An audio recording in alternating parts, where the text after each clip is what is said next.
রায়গঞ্জের দেবীনগর এলাকার একটি বেসরকারি নার্সিংহোমে তালা ঝোলালো উত্তর দিনাজপুর জেলা স্বাস্থ্য দপ্তর। জমি সংক্রান্ত জটিলতা এবং পরিকাঠামোর অভাবে আপাতত বন্ধ সেই নার্সিংহোম। একই অভিযোগে এর আগেও বন্ধ করে দেওয়া হয়েছিল নার্সিংহোমটি। নার্সিংহোমে কর্ণধার তথা বর্ষিয়ান চিকিৎসক ডক্টর ডিএন মজুমদার জানান, নার্সিংহোমের সঙ্গেই তার বসবাসের বাড়ি, তাই জমির চরিত্র বদলে সেটিকে কমার্শিয়াল করতে বলা হয়েছে তাকে। এছাড়াও রোগী বের করার জায়গার সিঁড়িটি প্রয়োজনের তুলনায় সরু হওয়ায় সেখানে স্ট্রেচারে করে রোগী বের করা অসুবিধাজনক, তাই সেইটিকে ঠিক করার নির্দেশও দেওয়া হয়েছে জেলা স্বাস্থ্য দপ্তর থেকে। এই ধরনের অভিযান চালিয়ে মাঝে মধ্যেই প্রশাসনের পক্ষ থেকে নার্সিংহোমগুলির পরিকাঠামো ও কাগজপত্র খতিয়ে দেখা হয়। আর এর আগেও নথি গরমিলের কারণে নার্সিংহোম বন্ধ করা নিয়ে ডক্টর মজুমদার জানান, আইন যেভাবে বলবে সেভাবেই চলতে হবে। স্থানীয় ওয়ার্ড কোঅর্ডিনেটর অভিজিৎ সাহা বলেন, দেবীনগরের এই নার্সিংহোমটিতে দেবীনগর ছাড়াও গৌরী, শ্যামপুর, মারাইকুড়া গ্রাম থেকেও রোগীরা আসেন চিকিৎসা করাতে। যেহেতু হাসপাতাল বা অন্যান্য নার্সিংহোম বেশ কিছুটা দূরে, তাই এই নার্সিংহোমটি এভাবে বারে বারে বন্ধ হলে ভুগতে হবে এলাকাবাসীকেই। তিনি জানান, ডাক্তারবাবুকে তাড়াতাড়ি সেই জমির চরিত্র বদল করতে এবং পরিকাঠামোগত ত্রুটি ঠিক করার জন্য বলেছেন। আইন সকলের জন্য সমান, তাই শহরের বাকি নার্সিংহোমগুলি যদি এই আইন মেনে চলে, এই নার্সিংহোমটিরও সেগুলি মেনে চলা উচিত বলে জানিয়েছেন তিনি। এ বিষয়ে স্থানীয় ওয়ার্ড কোঅর্ডিনেটর অভিজিৎ ওরফে বাপি সাহা কি বলেছেন শুনুন। সুধা নার্সিংহোম, সেইটা নিয়ে বিগত দিনে বেশ কিছুবার আমরা দেখেছি যে সিএমএইচ দপ্তর থেকে এসে তালা মেরে দেওয়া হয়েছে, বন্ধ করে দেওয়া হয়েছে। এইবারও শোনা যাচ্ছে যে গতকাল থেকে তাদেরকে নার্সিংহোম বন্ধ করে দেওয়ার একটা নির্দেশ এসছে, বিভিন্ন প্রোটোকলে তাদেরকে ফেলে দেওয়া হয়েছে। কি বলবেন এই ব্যাপারে? দেখুন, এর আগে যখন কোনো ঘটনা হয় সিএমএইচ থেকে বন্ধ করা হয়, তখনই আমি একবার ডাক্তার ডেন মজুমদারের সাথে আলোচনা করেছিলাম যে আপনার যে সমস্ত কাগজপত্রের ফল্ট আছে সেগুলো আপনার মনে হয়, যেহেতু আপনি বিজনেস করছেন, নার্সিংহোম এটা একটা বিশেষ প্রয়োজন, দেবীনগরের পক্ষে আমাদের আশেপাশে কোনো চিকিৎসা ব্যবস্থা নেই, অনেকটাই দূরে হাসপাতাল বা নার্সিংহোম, তৎক্ষণাৎ কোনো প্রয়োজন হলে শুধু নার্সিংহোম থেকে একটা ভালো পরিষেবা পাওয়া যায়, আমাদের এখানকার মানুষ পায়।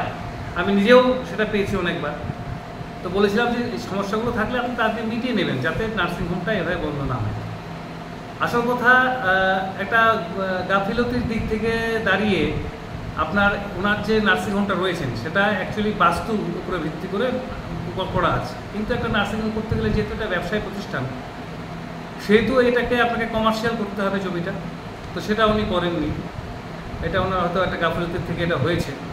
তো সেই যেহেতু বাস্তু জায়গা থেকে কমার্শিয়াল করেনি, সেটা একটা কারণ ছিল। এবং আরেকটা কারণ ছিল, যেটা শুনেছি, যে অগ্নি নির্বাপন ব্যবস্থা নিয়ে একটা সমস্যা তৈরি হয়েছিল, সেটা ঠিকঠাক করা ছিল না। ওই জন্য ওনাকে নির্দেশ দেওয়া হয়েছে প্রশাসনের পক্ষ থেকে যে আপনি অগ্নি নির্বাপন ব্যবস্থাটাকে জোরদার করতে হবে, যেহেতু নার্সিংহোমে অনেক রোগী থাকে, অনেক লোক সেখানে যাতায়াত করেন। এবং আমরা ইতিমধ্যেই এর আগেও দেখেছি বেশ কিছু নার্সিংহোমে অগ্নিসংযোগের ঘটনায় অনেক বিপত্তি ঘটেছে। এবং রোগীদের কোনো অ্যাক্সিডেন্ট হলে যে সিঁড়ি দিয়ে বাইরে বের করা, সেই সিঁড়ির প্যাসেজ ছিল খুব ছোট, সেইটাও বলেছে যে দপ্তর থেকে যে এটা বড় করতে হবে এবং এটা আলাদাভাবে সিঁড়ি করতে হবে। হ্যাঁ হ্যাঁ, এটাও বলেছেন, যেহেতু একটাই সিঁড়ি ছিল নামার, এবং সেটা অত্যন্ত আপনার একটু আগে বললেন যে সরু, তো ওনাকে একটা আলাদা এক্সিট করতে বলেছে, যে সেরকম কোনো ইমার্জেন্সি ব্যাপার হলে যাতে রোগীদেরকে সেই এক্সিট দিয়ে নামিয়ে নিয়ে আসা যায়, সেই ব্যাপারটাও লক্ষ্য রাখতে হবে। এবং এটা রাখাটাও স্বাভাবিক, এবং প্রশাসনের দিক থেকে যথেষ্ট সতর্ক দৃষ্টি রেখে চলছে। এবং আমার মতে আমি মনে করি, যারা নার্সিংহোম চালাচ্ছেন বা এই ধরনের ব্যবসা প্রতিষ্ঠান চালাচ্ছেন, তাদের ক্ষেত্রেও যেখানে লোকজনের প্রচুর সমাগম, তাদেরকে অগ্নি নির্বাপন ব্যবস্থা এবং এই এক্সিট ব্যবস্থাটা অত্যন্ত সুদৃঢ়ভাবে করা উচিত, যাতে সাধারণ মানুষ, কোনো ধরনের দুর্ঘটনা ঘটতেই পারে, সেটা তো আর বলে কয়ে আসে না, হতেই পারে যে কোনো সময়, সেখান থেকে যাতে মানুষ রিলিফ পেতে পারে, তার একটা ব্যবস্থা তো সবসময় এটা একদম মানে সঠিক দৃষ্টিভঙ্গিতে রেখে দেওয়া উচিত। এই জায়গায় থেকে তাদেরকে কেন মান্যতা দেওয়া হচ্ছে? তাহলে এই সুধা নার্সিংহোমের উপর বারবার এই প্রকোপ পড়ছে, এটা কি মনে হয় না যে একটা কোনো অশুভ আতাত বা একটা ইন্টেনশনালি কাজ হচ্ছে? দেখুন, ব্যাপারটা আমার কাছে স্পষ্ট নয়, আমি নার্সিংহোমের ব্যাপারটা সঠিকভাবে জানি না, আমি আপনার কাছ থেকে শুনলাম। যদি সেটা হয়ে থাকে, সেক্ষেত্রেও প্রশাসনকে সঠিক দৃষ্টিভঙ্গি দেওয়া উচিত, এবং যেভাবে সব জায়গাতেই বাধ্যতামূলক করা হচ্ছে এক্সিট ব্যবস্থা, অগ্নি নির্বাপন ব্যবস্থা বা অন্যান্য সব কিছু, সেটা সবার ক্ষেত্রে প্রযোজ্য হওয়া উচিত, আইন সবার জন্য এক হওয়া উচিত, সেটা আমি মনে করি। স্টার নার্সিংহোমে আমি একাধিকবার এই অভিযোগ এসছে আমাদের কাছে যে কোনো রকম বিল দেওয়া হয় না, কম্পিউটারাইজড কোনো ফাইনাল বিল দেওয়া হয় না, অথচ কাগজে হাতে লিখে তাদেরকে বিল সাবমিট করা হয়। তাহলে এই যে গভর্নমেন্ট রেভিনিউ একটা ফাঁকি দেওয়ার প্রবণতা, যেটা আমরা দেখেছি মাতৃসদনে রায়গঞ্জ পৌরসভায়, সেখানেও আপনি নিজে লড়েছেন, সেখানেও সেই জায়গায় একই দৃষ্টিভঙ্গি রয়ে গেছে। সেই যিনি ওখানে ম্যানেজার তিনি সিল মেরে সই করে দিয়ে দেন, 19,000 হোক 21,000 টাকা হোক সেটা বিল দিতে হবে। সেটা তো আপনি জানেন, সেটা আপনার তার বিরুদ্ধে আমি প্রতিবাদে গড়ে তুলেছিলাম এক সময় এই ব্যাপারগুলোর বিরুদ্ধে।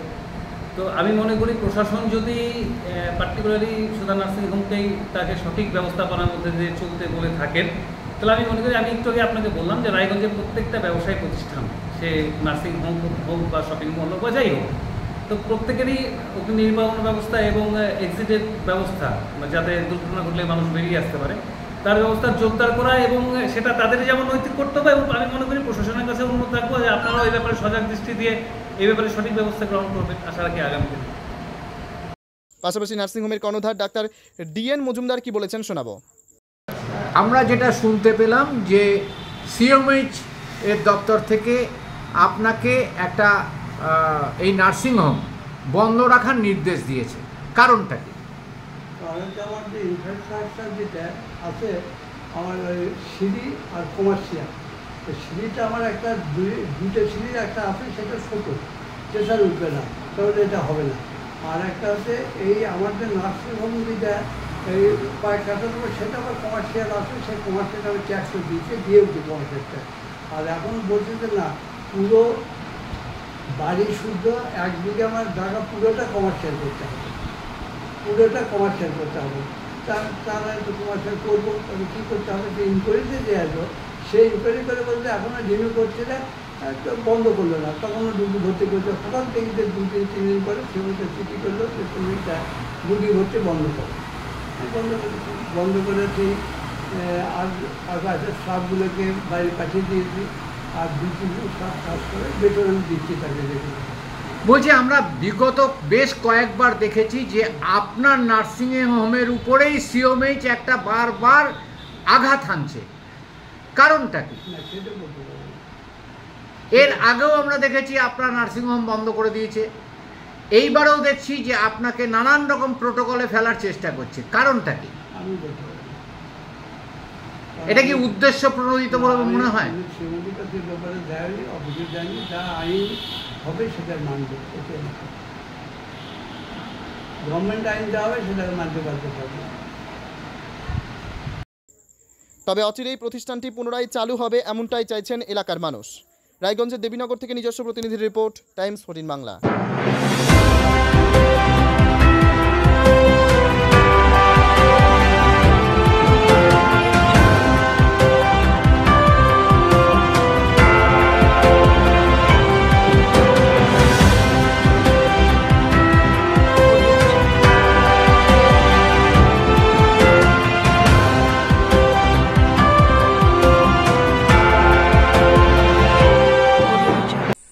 আন্তর্জাতিক মানের চিকিৎসা এখন ইটাহারে। 2 দিনাজপুরের মানুষকে আর মালদা, শিলিগুড়ি কিংবা কলকাতায় ছুটতে হবে না। উত্তর দিনাজপুরের উদীয়মান ব্লক উদ্বোধন হলো Itahar Paramount super speciality hospital. Itahar ব্লকের নোমনিয়া এলাকার বাসিন্দা তথা মুম্বাইয়ের প্রতিষ্ঠিত ব্যবসায়ী রফিকুল ইসলাম এই প্রতিষ্ঠানটির রূপকার। এখানে থাকছে মাল্টি স্পেশালিটি হাসপাতালের সুবিধা, যেমন সম্পূর্ণ অটোমেটিক প্যাথোলজি ল্যাবরেটরি। এছাড়াও এখানে কলকাতা, রায়গঞ্জ, মালদা, ইটাহার, শিলিগুড়ি, বেঙ্গালুরু, চেন্নাই এবং মুম্বাইয়ের স্বনামধন্য চিকিৎসকেরা স্বল্প মূল্যে রোগী দেখবেন। উত্তর দিনাজপুরের ইটাহারে বসে উন্নত চিকিৎসা পরিষেবা পেতে এবং বহিরাগত চিকিৎসকদের মাধ্যমে নিজেদের বিভিন্ন রোগ ব্যাধি দূর করতে শীঘ্রই যোগাযোগ করুন Itahar Paramount super speciality hospital, Porsha Sheetal petrol পাম্পের বিপরীতে, ইটাহার, উত্তর দিনাজপুর। মোবাইল নম্বর 9064996969। আপনি কি কিডনি রোগে ভুগছেন? তাহলে আর দেরি না করে আজই আসুন আপনার এলাকার একমাত্র বিশ্বস্ত প্রতিষ্ঠান জীবন রেখাতে। এখানে বিশেষজ্ঞ নেফ্রোলজিস্ট ডাক্তাররা লেজার ট্রিটমেন্টের মাধ্যমে রোগীদের সমস্ত ধরনের কিডনির এবং প্রোস্টেটের অপারেশন করে থাকেন। রোগী দেখছেন nephrologist doctor Arkaprabha Chakraborty, SSKM hospital, Kolkata. Doctor Sunil Kumar, Apollo hospital, Kolkata. Doctor Pinaki Mukherjee, NRS hospital, Kolkata. এছাড়াও এখানে প্রতিদিন অপারেশন করছেন ও বহির্বিভাগের রোগী দেখছেন ইউরোসার্জন ডক্টর আতার কাশিম, পিজি হসপিটাল, কলকাতা। তাছাড়াও এখানে স্বাস্থ্যসাথী কার্ড ও ওয়েস্ট বেঙ্গল হেলথ স্কিমের সুবিধা রয়েছে। আমাদের ঠিকানা রায়গঞ্জ, উকিলপাড়া। বিশদে জানতে কল করুন 8373066655 অথবা 8373066644 এই নম্বরে।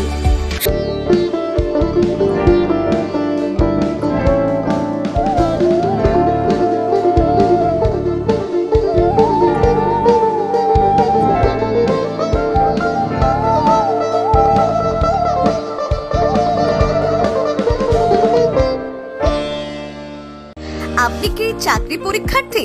চাকরি পরীক্ষার বই খুঁজছেন?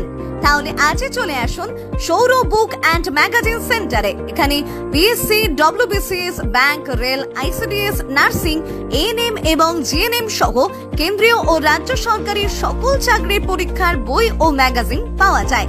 আমাদের ঠিকানা খড়িমোড়, মোহনবাটি, রায়গঞ্জ। বিস্তারিত জানতে যোগাযোগ করুন 9002904090 অথবা 9434347016।